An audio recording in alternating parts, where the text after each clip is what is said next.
This series contains adult language and depictions of graphic violence. Listener discretion is advised. In February of 1981, in the sleepy town of Brookfield, Connecticut, 19-year-old Arne Johnson decided to call in sick to work. His fiancée, Debbie Glatzel, was employed as a dog groomer in the small but busy town center. Arne, along with his sister Wanda and his fiancée's 9-year-old niece Mary, enjoyed being around the dogs. And Arne always wanted to find ways to spend more time with his future wife. So a family outing of sorts was planned. Further, Arne and Debbie had recently rented an apartment from Debbie's boss, Alan Bono. Along with the dog grooming shop, Mr. Bono owned some rental properties in Brookfield. When Mr. Bono stopped by his small business, he was delighted to see Debbie's extended family enjoying themselves with the dogs and offered to take everyone to a local pizzeria for lunch. It was during lunch that Mr. Bono began drinking heavily. After lunch, the group returned to Arne and Debbie's apartment, where Mr. Bono, now completely intoxicated, became agitated and started acting in an erratic fashion. Debbie, in an effort to avoid serious trouble, told everyone to leave the room.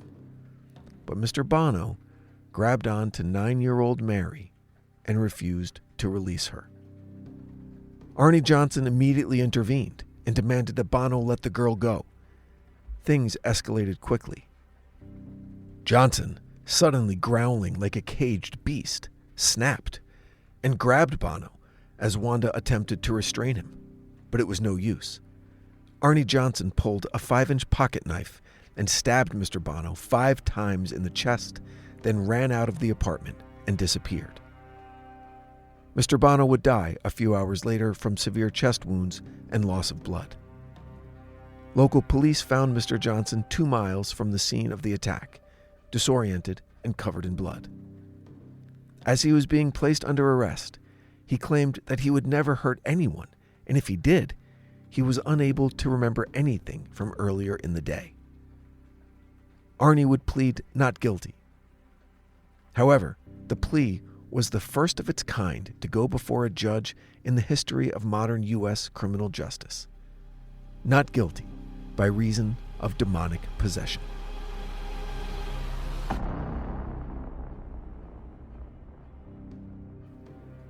Welcome back to The Devil Within. I'm your host, Brandon Morgan. You're listening to The Devil Made Me Do It.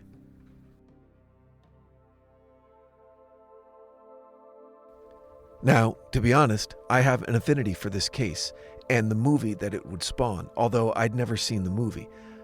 When the first season of The Devil Within came out in 2021, the story about Tommy Sullivan and the murder of his mother and then eventual suicide, we were able to piggyback on a lot of the marketing of the movie The Devil Made Me Do It. And that's one of the main reasons that the podcast was able to find such a broad audience and become as successful as it did. My love affair been a lot of HelloFresh story over the years, but look, here's my take. They're America's #1 meal kit for a reason. We'll come back to the trial and farm fresh ingredients, outcome a little pre-portioned. First, we need right to your doorstep. How we got there. No more worrying about what's for dinner or last-minute runs to the market. You'll save time. Debbie Glatzel. Save money, and you'll have less. Debbie was 19, and she lived with her mother Judy for me and her little brother. Is the time spent with my family. David was 11 years old, and last weekend, my 11-year-old rented a house, prepared the HelloFresh Monterey Debbie asked her boyfriend chicken and soon-to-be fiancé, Arne Johnson, to help her with the moves. And he was happy. Here's the best part. My nephew, but it was on the Glatzel family's first night very seriously. That he followed the enclosed directions very carefully, and in a very strange, very 1980s green beans, crushing the breadcrumbs. So let's just get this over too soon. Uncle B, he said. Weird. That's it? They were massively popular. Man, that was too easy. And 80s. My parents had not one. To worry. My best friend in middle school had one. Yeah. Go to HelloFresh.com/devilwithin waterbed and use code DevilWithin. And if you don't know what a waterbed is, for free breakfast, imagine for life. Air mattresses that you one breakfast item per box pump while subscription is active. That's free breakfast for life at HelloFresh.com/devilwithin. Invented in San Francisco in 1968 and touted as a panacea for back problems and insomnia. Plus, you could heat the water and be super warm during cold winter nights. But evidence for all those benefits that a waterbed supposedly afforded was in incredibly short supply, meaning there wasn't any. And the maintenance, danger of leaks and property damage, extreme weight, and inconvenience when it came to moving a waterbed to a new home. You had to drain it, disassemble the heavy frame, make sure there wasn't any bacteria growing in the standing water that you were sleeping on, etc. Waterbeds fell out of favor by the 1990s. But at their peak in the mid-80s, fully 20% of Americans were sleeping on a waterbed, including my friend Don. Wait, why are we talking about waterbeds? Okay, well, they're super weird, and tons of people who bought one came to regret the purchase rather quickly, which leads us to the Glatzels' first night in their new home. See, for reasons explained just a second ago, the previous occupant of the house, now rented by Judy Glatzel and her kids, left behind his kick-ass, king-sized freaking waterbed, filled up and ready to go. He was just like, listen, I don't care how much I paid for it. I'm not going through the hassle of moving it to my new house where it probably doesn't fit. And a lot of apartment buildings back then had restrictions against owning a waterbed. Well, when 11-year-old David Glatzel saw that sucker, he was sold. I mean, what kid wouldn't freak out over a waterbed in their new house, especially if you weren't even aware that such a magical thing existed? So there's this little kid chilling on a waterbed all by himself when he decides he wants to get up and get something to eat. He sits up in this bed, the water kind of sloshes around, and he sees an old man standing in the room watching him. David's never seen this guy before, and he rightfully gets creeped out. And David was very specific in his remembrance of this old guy, and also very specific that it wasn't actually a man that he saw. It was the ghost of a man. He was wearing a plaid shirt, he had blonde hair, he looked kind of mean, and what's more, they actually spoke to each other. The old man ghost looked at David and said, "Waterbed, pretty cool, right?" No, I'm obviously kidding about that. I'm probably just venting some leftover shame over my parents' ownership of one of those things. I can still hear the sound it made when he climbed into it, or sat on it, or, God forbid, thought about rolling over in it. Sounds of water sloshing around inside the thick vinyl container, combined with the oddly uncomfortable, really more uncomfortable than you're probably thinking. It wasn't anything even approaching soft. It was just, okay, no more about waterbeds.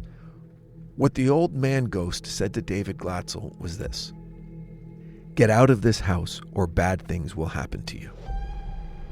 Okay, now David was a good kid. And when a creepy old ghost warns you about the great new house you just rented, a good kid will tell his parents. And that's just what David did. He went to his mom, and she promptly blew him off. Too bad, kid. A single mom like Judy Glatzel didn't have room in her life to deal with that kind of situation. Her new house is haunted? Come on. That's not really a possibility, is it? She hoped not. She had secured a great deal on the place, good schools in the area, even some job opportunities. She couldn't afford to mess up a good thing. She felt a little bit of optimism about her future for the first time in a while. This ghost business would have to wait. Judy Glatzel told her son to stop making up stories. This was their home, and he needed to be a team player. Okay.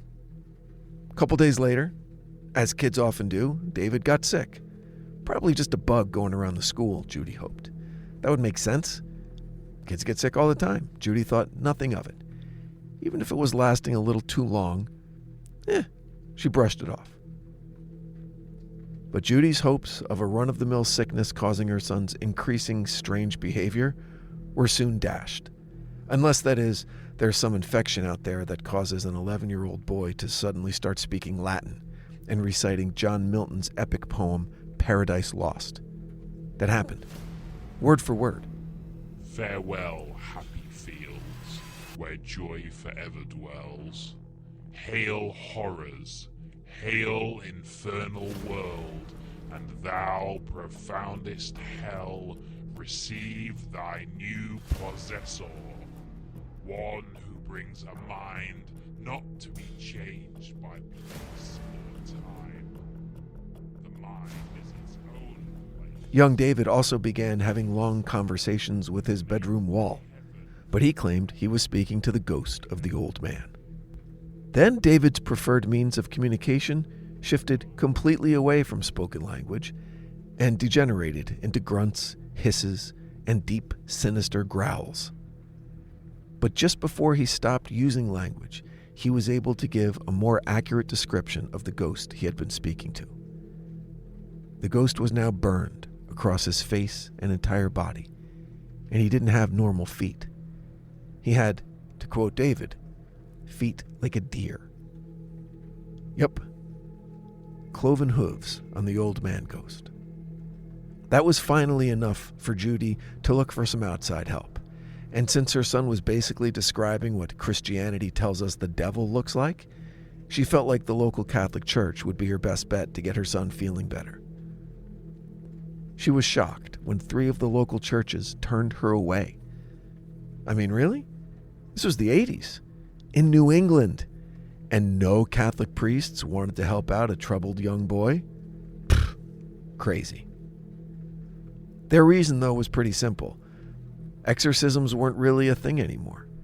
And that's what Judy Glatzel was looking for, even if she didn't actually say that she thought her son was possessed by a demon. The church saw the writing on the wall and didn't want to touch it. Yes, there was a spike in interest after the late William Friedkin's masterpiece, The Exorcist, hit theaters almost a decade earlier. But that sudden interest did way more harm than good. The so-called exorcist effect ultimately did lead to a net gain, though, for society, as it highlighted the need for religious organizations to thoroughly explore all possible mental health issues before moving on to a paranormal diagnosis. A case in point was the highly publicized Michael Taylor fiasco in the UK in the mid-70s. We covered that case in Season 2 of The Devil Within, The Demons of Yorkshire. Mr. Taylor was a troubled family man who fell in love with a beautiful young preacher. When his advances were rebuffed, he snapped and began acting like a lunatic. The church claimed he was possessed, and a brutal exorcism was performed. But Michael went home and murdered his wife anyway. If you're interested in a deep dive into the case, I suggest you binge Season 2. It's pretty crazy what they did to that guy. But all of that is to say that Judy was again on her own, with a son who was clearly going through some traumatic event, and she didn't know where to turn now. She did, however, get a phone number from a concerned member of the local clergy. There was a team of paranormal experts, from Connecticut actually, a married couple named Ed and Lorraine Warren, founders of the New England Society for Psychic Research. The Warrens skyrocketed to fame following their involvement in investigating the Amityville haunting out on Long Island in 1975.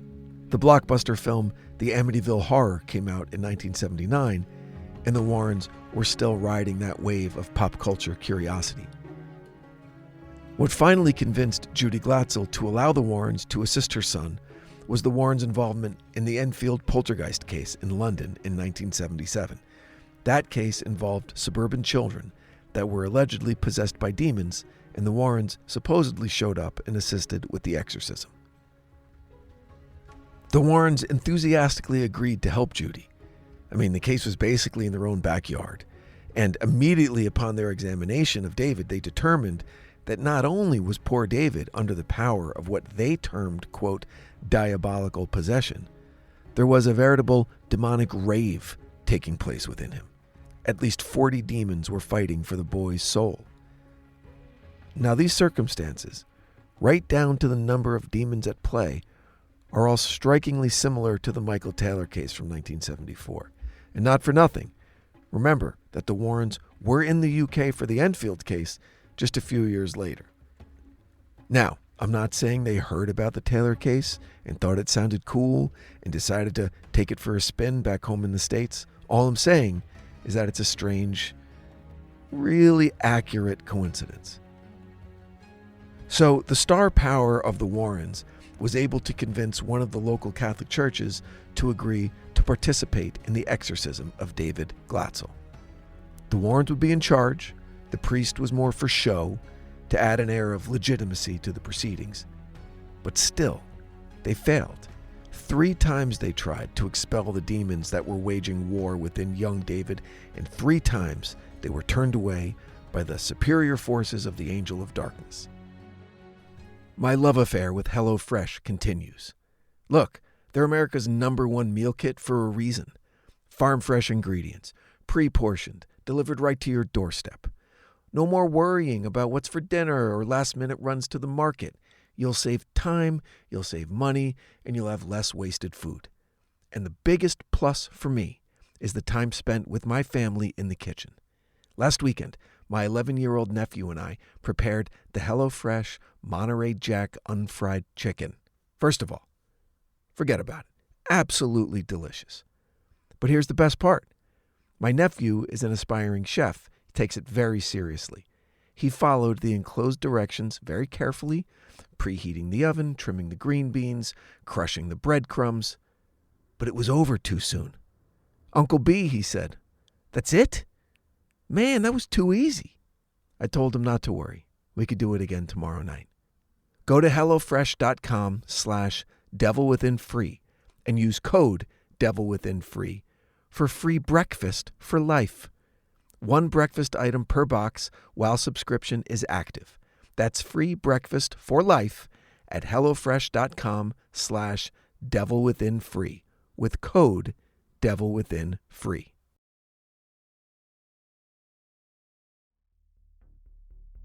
So now we need to pull back a bit and focus on how these events were affecting members of David's family, his sister Debbie in particular.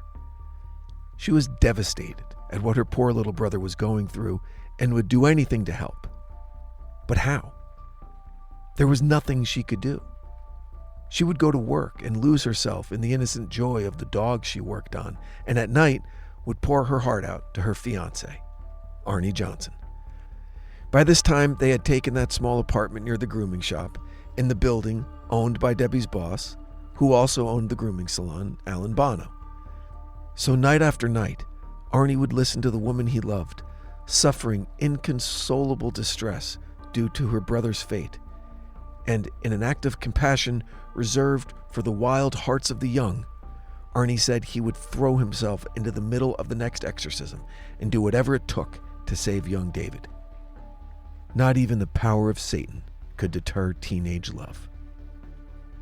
So the main players gathered for what would prove to be the 4th and final exorcism of David Glatzel.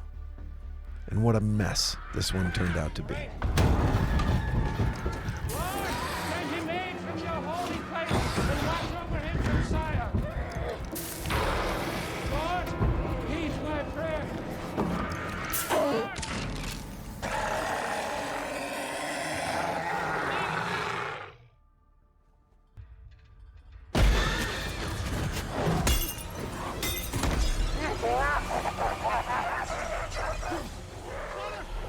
Imagine Ed and Lorraine Warren, along with a local priest and supposedly additional priests who were Vatican trained in the rites of exorcisms, failing miserably and leading to immense suffering of their charge, David.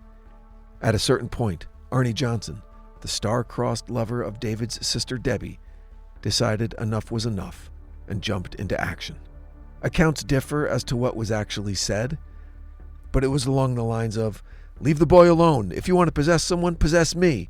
I dare you. I dare you to even try. I bet you couldn't possess a tough guy like me. That's why you have to pick on a little kid." Yes, I'm taking some poetic license. But I knew some kids from Connecticut growing up, and they were a pretty fearless, taunting lot. So I bet I'm not too far off. Now, when Arne showed this remarkable act of courage, a gasp was heard from the lips of the gathered clergy. This kid didn't understand the tremendous risk he was taking, because the one thing they learned in the Vatican exorcism classes was that demons have the temperament of spoiled children and will respond to any challenge to their prerogatives. "Oh, really? You think I can't possess you because you think you're so tough? Watch this." Although no one in the room was exactly sure what went down, they could see right away that David was improving. Further, Arne seemed no worse for the wear. Successful exorcism, I guess. They all congratulated each other, maybe they went to dinner. But did anyone ask where those 40 demons went? Did they just get absorbed into the ether? Who cares? The boy's all better, the mom's relieved. The power of Christ is confirmed once again. But, wouldn't you know it, within a few days, Arne Johnson began to growl and hiss and have phantom conversations with inanimate objects, exactly the same symptoms that David experienced and would later be diagnosed as diabolical possession, with one additional layer of creepiness. There was an old well dug in the backyard of the Glatzel home where, in the days following the exorcism, Arne would be found staring menacingly into the depths. It was there, he would later claim, that he found the demon, or demons, and fell under their control. It would seem that was where they escaped to after being expelled from David. Now firmly established in Arne, what would come next? Well, an innocent family outing to Debbie's work would prove fatal. As described at the top of the episode, Arne, along with his sister and niece, joined Debbie at the dog grooming shop and were invited to lunch by the owner, Alan Bono. And later, back at the apartment, a day-drunk Alan Bono grabbed the 9-year-old niece for unknown reasons, and Arne stabbed him to death. Fast forward to the trial of Arne Johnson. At the pleading of the Warrens, who arrived just in time for the news cameras to focus on them, Arne's attorney prepared a defense of not guilty by reason of demonic possession. Yeah, that was actually brought before a judge. And in a welcome nod to the enduring sanity of our legal system, that particular defense strategy was soundly rejected. Arne Johnson's attorney was strictly forbidden from making any mention of supernatural influence in front of the jury. And, predictably, Ed Warren couldn't believe it. And there were 7 Roman Catholic priests involved in that case. Yes. 3 of them schooled and trained in Rome itself, at the Vatican. We had psychiatrists, medical doctors. We had Catholic priests. We had psychic researchers staying there day and night. We had relatives. We had the family. We had photographs. We had recordings. We had police officers in there. We had all the evidence to prove in any court of law that this young boy was diabolically possessed, and the young man who helped him later, Arne Johnson, who was 18 years old and lived in the house, came under demonic possession. Any evidence that you could prove a case with in any court of law in the United States, we had, and the judge would not allow us to bring it in. If he did, Arne Johnson would not have spent 2 or 3 years in prison. But in this case, Of course, the press picked it up anyway and dubbed the proceedings the Demon Murder Trial. As opening statements drew near, the Johnson defense pivoted away from demonic possession and landed on self-defense. It was the only move that made sense. Bono was clearly intoxicated and acting erratically. The 9-year-old niece was in trouble. Maybe Arne was next. He had no choice. Blah, blah, blah. And it worked. The jury found Arne Johnson not guilty of second-degree murder, but guilty of first-degree manslaughter. He was sentenced to 10 to 20 years in prison. Now, old Arne made the most of his time on the inside, studying, exercising, and even marrying Debbie Glatzel in a jailhouse ceremony. His exemplary behavior led to his release after just 5 years. Ed and Lorraine Warren would publish a book entitled The Devil in Connecticut in 1983. In 2007, David Glatzel, then in his mid-40s, sued the Warrens for unfairly profiting off his family, claiming they never seriously considered the possibility of demonic possession, that it was all made up in the pursuit of fame and fortune. And further, they knew full well that David was suffering from a mental illness, but kept that under wraps in order to enrich themselves. To be fair, Arne and his wife Debbie are firmly on the side of the Warrens and stand by their claims that David Glatzel and subsequently Arne Johnson were victims of demonic possession in 1981, and that it's the Glatzel family who are trying to discredit the Warrens. Ed Warren died in August of 2006. He was 79 years old. Lorraine followed him in death 13 years later in April of 2019 at the age of 92. Thanks for listening. Please make sure you're following The Devil Within wherever you get your podcasts so you never miss an episode. And if you'd like to follow us on your socials, go to The Devil Within Pod on Instagram, Facebook, and TikTok. Until next time, stay safe out there. The Devil Within is a Cloud 10 Media production, recorded live at Bel Air Studios in Los Angeles, California. Written and produced by Brandon Morgan. Executive produced by Sim Sarna. Our post-production supervisor is Bruce Whitkin, who also provided original music for this episode. For The Devil Within, I'm your host, Brandon Morgan.